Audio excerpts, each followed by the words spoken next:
So yes, I went ahead and took the plunge. I jailbroke my iPhone 4 running iOS 5.0.1 using Ac1dSn0w. Ac1dSn0w is nice. It has a very nice interface, I have to admit, although it's still kind of sketchy as to where it came from, who's behind it, etc. So I don't know.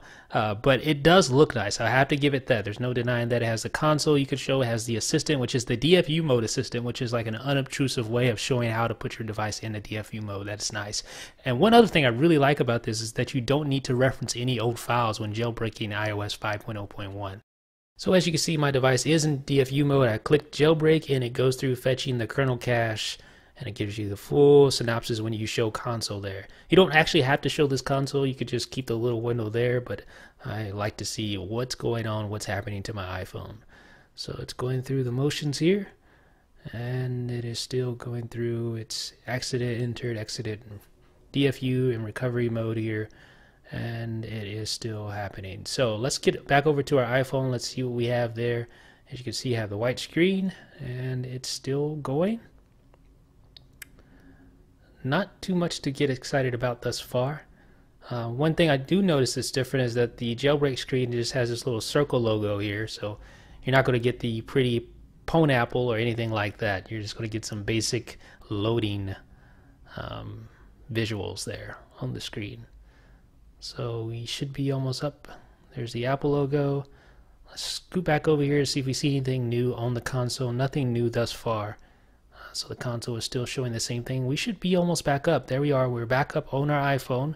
It is supposedly jailbroken now, but let's see if we see Cydia. We don't see Cydia, so let's go ahead and put the device back into DFU mode. Just hold home and power and see what we get here.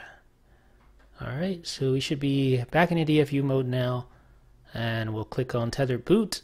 It's patching the firmware files, and it is loading. Exiting DFU mode, and pretty soon we should see hopefully a white screen on our iPhone 4. Just give it a few more seconds, and there we go. So there's a white screen. It should be booting back up here momentarily.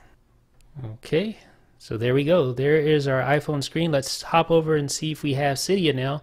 It is a white icon, but let's tap on it, and it does look like it may load up Cydia. So it is. It's preparing the file system. You'll probably just need to do another Tethered Boot to get the Cydia logo to be normal. But it does work. As you can see, the jailbreak does work. It does install Cydia, and that is very encouraging for any potential Ac1dSn0w users here. So like I said, it does load up. There we go. And we're good to go. So what I really like about Ac1dSn0w is that, number one, you don't have to reference any previous firmware. It just works. Unlike RedSn0w, which can't jailbreak iOS 5.0.1 without referencing, previous firmware and things like that. This allows you to do so outright.